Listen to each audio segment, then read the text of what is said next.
Ashama akkam oltan daawwattoota keenya oduu ammaaf qabnuun isinitti himaan Badrii Yusufi. Dhalataa Oromoo obbo Amantee Garradoo jedhamu mana hidhaa magaalaa Garba Gurraachaa keessaa baafamanii humnoota mootummaatiin ajjeefamuu maddeen gabaasanii jiru. Obbo Amanteen ji'oota hedduuf murtii malee mana hidhaa kana keessa kan turan yeroo ta'u halkan edaa humnoonni mootummaa Itoophiyaa baasanii ajjeesuu isaanii odeessi BBS ga'een ibsa. Erga ajjeesanii maatiin reeffa akkan kaafneef jecha Dorgun sa'aatii dheeraaf dirreerraa akka ture oduun kun dabalataan ni ibsa. Ajjechan suukanneessan kun sababa ilma keetu waraana bilisummaa Oromoo keessa jiraa fi jechuun akka raawwatameetu gabaafamee jira. Maqaa ABO shanii fi TPLF waliin hidhata qabduu jechuun yeroo ammaa kutaalee biyyattii garaagaraa keessaa lammiileen hidhatti guuramaa jiru. Ajjechan suukanneessan kun maqaa ABO keessa ilma keetu jiraa jechuun akka taheetu gabaafamee jira. Godinaalee kaabaa fi lixa shawaa keessatti waraanni bilisummaa Oromoo fi humnooti mootummaa wal lolaa akka jiran dubbi himaan waraana bilisummaa Oromoo obbo Odaa Tarbii ibsanii jiru. Dubbi himaan waraana bilisummaa Oromoo obbo Odaa Tarbii fuula Tiwiitara isaarratti barreeffama maxxanseen lixa Oromiyaa Leeqaa Dullachaa fi Yubdoo keessatti waraanni bilisummaa Oromoo humnoota gabroonfataa cabsee jechuun barreessanii jiru. Garuu bal'ina isaan ibsine yeroo ammaa kana godinaalee shawaa kaabaa fi dhihaa shawaa keessatti lolli cimaan waraana bilisummaa Oromoo fi humnoota mootummaa jidduutti adeemsifamaa akka jirullee obbo Odaa Tarbii ibsanii jiru. Mootummaan Itoophiyaa magaalaa Finfinnee fi kutaalee biyyattii garaagaraa keessaa maqaa ABO shanii fi TPLF waliin hidhata qabduu jechuun lammiilee nagaa hidhatti guuraa akka jiru gabaafamee jira. Haaluma kanaan magaalaa Harar keessaa dhalattoonni Oromoo fi Tigree baay'inaan hidhamaa akka jiran jiraattota irraa odeeffannee jirra. Dhalattoonni Oromoo baay'een yeroo ammaa mana hidhaa magaalaa Harar keessatti guuramanii murtii malee rakkataa jiru jedhame. Kanneen gaafa artisti Haacaaluu Hundeessaa ajjeefame hidhamanis murtii malee hanga ammatti manuma hidhaa kana keessatti argamus jedha namni achirraa odeeffanne tokko. Dhalattoonni Tigraay gara 2000 gayan ammoo bakka leenjii waraanatti hidhamuu isaanii BBS odeeffatee jira. Kanneen hidhaman abbootii qabeenyaa fi namoota hojiilee humna irratti bobba'anii hojii isaanii geggeessaa jiran akka ta'e kanneen odeeffanne BBS itti himanii jiru. Namoonni haarayni gara magaalaa yoo dhufanis ajaja mana murtiin ala qabamanii akka hidhaman ajajni dabruu isaati. Namoonni hidhaman kun yoo dhukkubsatan illee yaala argataa akka hin jirre namni odeeffanne kun dabalataan hime. Ayyee godina Harargeebaa naannoo horii jiraata. Naannoo kana keessatti akkuma deebiidha. Oromiyaa kana keessatti hidhaan sabummaa irratti xiyyeeffate. Akka dursuun caalaa baay'ee hammaatee jira. Fakkeenyaaf naannoo keessatti hidhaan dhalattoota Tigraay fi qeerroo Oromoo irratti baay'ee adeemsifamaa jira. Yeroo ammaa kana dhalattoota Oromoo naannoo magaalaa kana keessa jiraatan. Dhalattoonni Tigraay kan hidhaman duraan magaalaa Harar manneen hidhaa adda addaa keessatti namni yeroo ammaa kana jiru manneen hidhaa tokkosaa walitti qabanii iddoo leenjii waraanitti leenjii fudhatu iddoo maasakkamee jedhamu keessatti achitti dhalattoota Tigraay qofa walitti qabanii achitti hidhamanii jiran yeroo ammaa kana.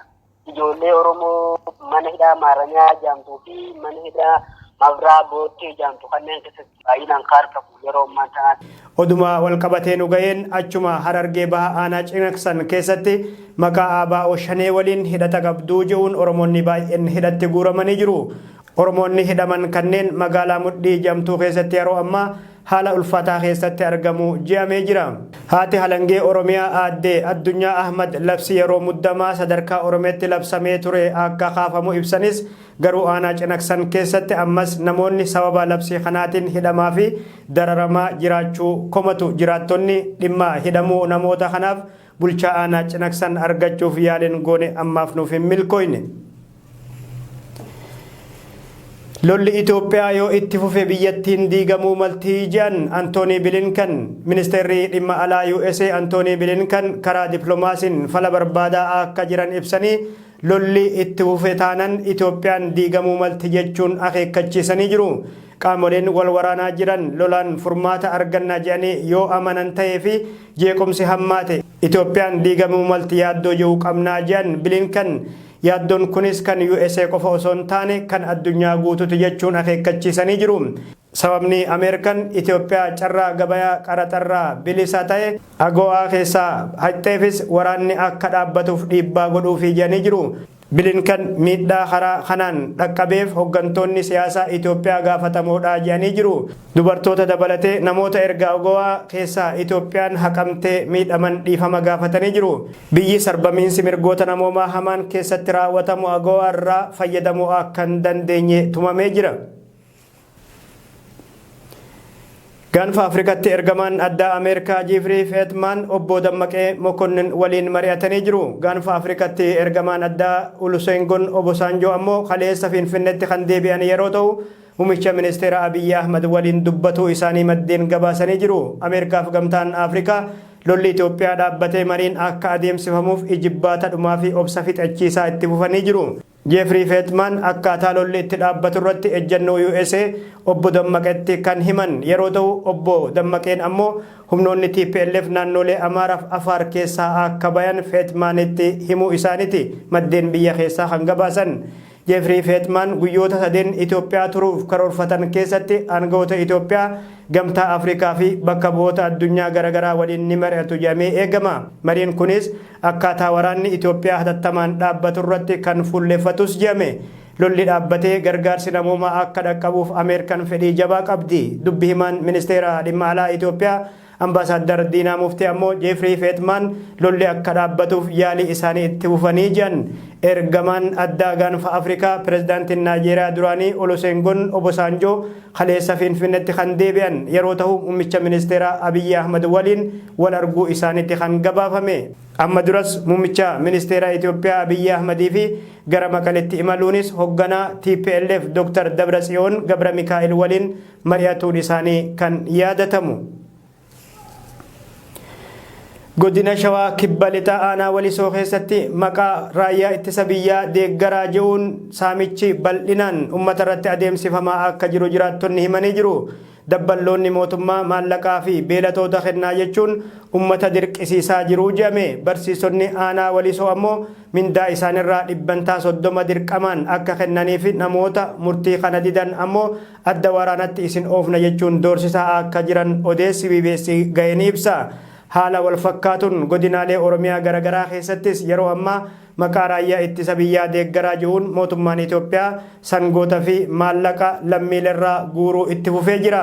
Garuu raayyaan ittisa biyyaaf humnoonni isa deeggaran mootummaan deeggaraa jechuun sangoota humnaan uummata hiyyeessarraa guuree itti ergaa jiru adda waraanatti injifatamuu malee injifannoo galmeessaa akka hin jirreetu mul'ataa jira. Ta'us mootummaan Itoophiyaa lammiileen biyyattii marti adda waraanatti akka duulanii fi qabeenya akkasuma dhiiga arjoomuun raayyaa ittisa biyyaa akka deeggaran dhiibbaa godhu cimsee itti fufee jira.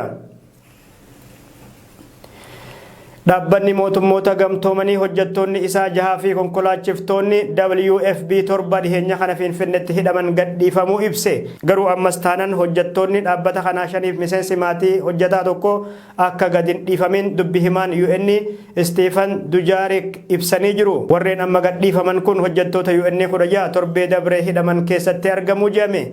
Kana malees konkolaachiftoota 77 dabre kana kaaba biyyattii magaalaa Samaratti hidhaman keessaa 34 jalqaba torbee kanaa gadhiifamanii kan jiran yeroo ta'u, dhaabbanni mootummoota gamtoomanii kanneen hafanis akka gadhiifamaniif cimsee gaafatee ture. Mootummaan Itoophiyaa kanneen hidhaman kun labsii yeroo ariifachiisaa waan cabsaniif malee hojjettoota UN waan ta'aniif miti jechuun kan waakkatu yeroo ta'u, poolisiin garuu kanneen hidhaman garee shororkeessaa deeggaruu isaanii ragaan waan irratti argameef ija. Kaaba Itoophiyaa keessaa lammiileen sababa lolaatiin buqqaan miliyoona 2 kan caalan yeroo ta'u, kanneen biraa miliyoonni 7 ammoo midhaan gargaarsaa akka fedhan dhaabbileen arjoomtotaa irra deddeebiin himaa jiru. Tigraay qofa keessatti lammiileen 400,000 haala hamaa keessatti akka argaman dhaabbanni mootummoota gamtoomanii ibsee jira.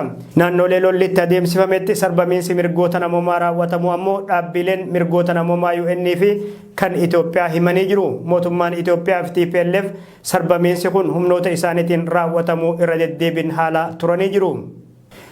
Humnoonni nageenyaa Yuugaandaa manguddoo Islaamaa haleellaa dhiheenya kana Kampaalaa keessatti raawwatame waliin hidhata qabu jedhu ajjeesuu ibsan. Akka humnoonni nageenyaa Yuugaandaa himanitti manguddoon ajjeefame Sheekh Muhammad Abbaas jedhamu hidhattoota dhoohinsaa if wareeydota Kampaalaa keessatti lubbuu namoota 5 galaafateef kanneen biraa 30 madeesse waliin hidhata qabu.